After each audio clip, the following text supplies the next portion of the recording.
warahmatullahi wabarakatuh. Perkenalkan, nama saya Manualis dengan NPM 20 ingin menjelaskan tentang motherboard. Wah, sebelum mulai mau ganti filter dulu. Warnanya gak bagus banget ini. No. Kurang. Sip. Selanjutnya musik. Tapi bohong.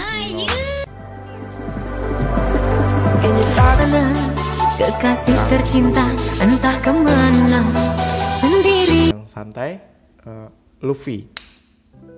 Nice. Sebelum memulai pembahasan tentang motherboard, kita harus tahu dulu nih, apa sih motherboard itu? Jadi motherboard atau bisa disingkat dengan MOBO adalah papan sirkuit tempat berbagai komponen elektronik saling terhubung seperti PC atau Macintosh. Jadi intinya kalian bayangin aja nih, misalnya papan itu sebagai komplek dan di situ banyak diisi oleh berbeda-beda orang dan profesi, misalnya pemadam, polisi, dan guru. Kalau di dalam motherboard diibaratkan yang tadi ya ada CPU, RAM, dan sebagainya yang mempunyai fungsi berbeda-beda dan cara kerja yang berbeda juga. Untuk motherboard pertama kali dibuat oleh Apple pada tahun 1997 dan kemudian dikembangkan oleh Apple II dan diikuti oleh perusahaan-perusahaan lain menciptakan motherboard seperti ini. Bagaimana? Apa kalian sudah paham? Kalau belum bisa tanyakan ya. Tinggal ditulis di kolom komentar di bawah dan akan dibahas di lain video. Lanjut, sekarang kita akan membedah komponen-komponen apa saja yang ada di motherboard. Yang pertama, yang paling utama tentunya adalah soket CPU atau prosesor soket. CPU soket ini digunakan untuk menginstal atau menyisipkan prosesor. Ada dua jenis soket yang kita kenal, yaitu soket LIP dan soket GIP. LIP singkatan dari Low Insertion Force, yaitu soket mode lama, dan GIP adalah singkatan dari Zero Insertion Force, adalah soket prosesor yang lebih baru. Di sini saya akan menjelaskan sedikit cara kerja CPU. CPU bertugas melaksanakan perintah dan mengolah data dari perangkat lunak. Jadi CPU merupakan perangkat kecil yang berada di dalam komputer yang bertugas sebagai otaknya komputer. Lalu bagaimana caranya kerja CPU?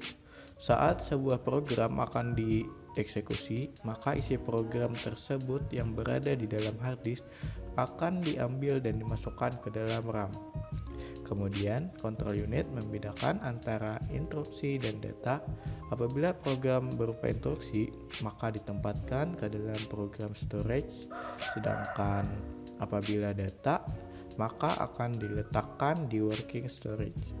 Selanjutnya, instruksi dan data tersebut diambil oleh komputer unit dan disimpan ke dalam register. Bila instruksi merupakan perhitungan logika atau aritmatika, maka ia akan dibawa ke ALU untuk diproses. Nantinya hasil perhitungan tersebut akan ditampung di akumulator, dan terakhir control unit akan mengambil dan membawanya ke dalam RAM, dan kemudian hasilnya akan ditampilkan ke output.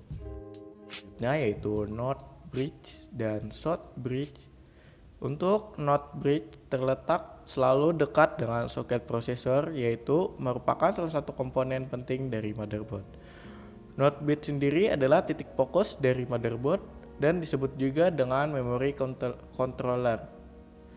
NOT bridge terhubung dengan soket prosesor, slot RAM, serta slot AGP. Untuk SHORT bridge terhubung dengan antarmuka IDE, Premiere, dan sekunder, konektor SATA, konektor floppy drive, slot PCI, dan BIOS.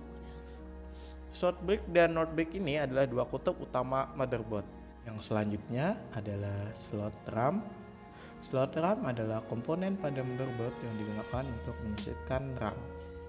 Berikut adalah cara untuk memasukkan RAM ke slot RAM. Jadi langsung aja kita mulai.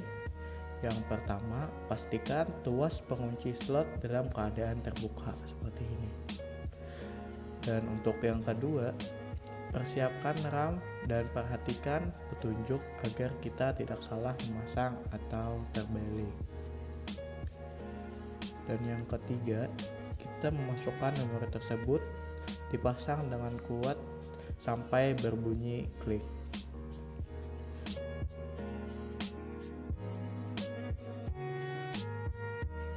Demikian juga dengan yang kedua, sama dengan yang pertama, saat memasang memori baiknya menggunakan alas yang tidak keras agar mencegah kerusakan komponen.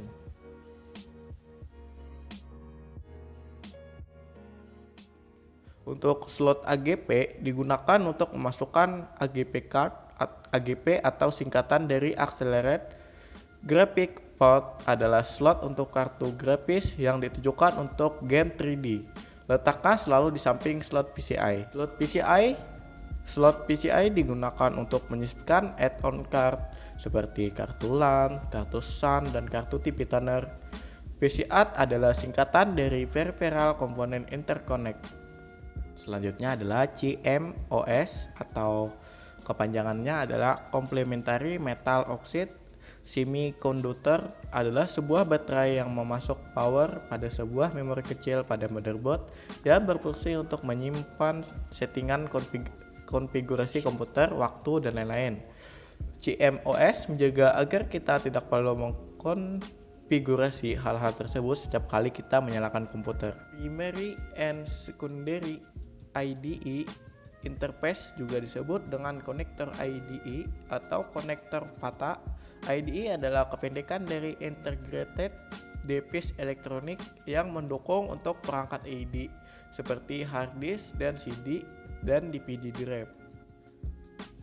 Selanjutnya adalah konektor SATA, juga disebut sebagai konektor serial ATA. SATA kependekan dari Serial Advanced Technology Attachment yang berguna untuk menghubungkan perangkat serial ATA. Dan yang terakhir ada BIOS, adalah singkatan dari Basic Input Output System yang juga merupakan salah satu bagian chip penting dari motherboard untuk melakukan POS atau Power on Chip Test. BIOS. BIOS adalah suatu program yang ditulis dalam bahasa assembly yang bertugas mengatur fungsi dari hardware yang terdapat pada komputer. BIOS umumnya terletak pada ROM dan terbuat dari CMOS. BIOS memiliki tugas penting yaitu booting, sedangkan CMOS berfungsi menjaga tanggal dan mengatur lainnya yang telah disetting oleh pengguna agar tidak hilang meskipun komputer dimatikan. Dan berikut adalah cara kerja dari BIOS. Yang pertama adalah periksa CMOS. BIOS memeriksa informasi yang ada di dalam chip CMOS, yaitu informasi hardware, memori, tanggal dan waktu sistem, dan urutan boot. Selanjutnya memuat interpret handler dan device driver. Interpret handler adalah sebuah bagian dari software yang bertugas sebagai translator antara hardware dengan sistem operasi. Sedangkan device driver adalah bagian dari software untuk mengidentifikasi komponen hardware seperti CPU, keyboard, mouse, hard disk atau flash disk. Selanjutnya terdapat dua pilihan yaitu cold boot dan warm boot. Cold boot adalah bootingan dari keadaan mati, sedangkan warm boot komputer pada saat sebelumnya komputer sudah hidup atau restart. Yang ketiga adalah POS. POS adalah BIOS mengecek kondisi RAM dengan melakukan test rate di setiap alamat memori. Lalu jika terjadi error pada POS, maka BIOS akan memberi peringatan berupa suara beep. Selanjutnya BIOS mengecek perangkat penyimpanan yang terdapat di boot sesuai urutan boot yang ada di CMOS, dan yang terakhir adalah menyerahkan kontrol ke iOS. Yang bisa saya kasih buat kalian, apabila ada salah, harap dikomentari, dikritik, dan diberikan saran pada kolom komentar di bawah sehingga saya bisa memperbaiki untuk video yang akan datang. Terima kasih.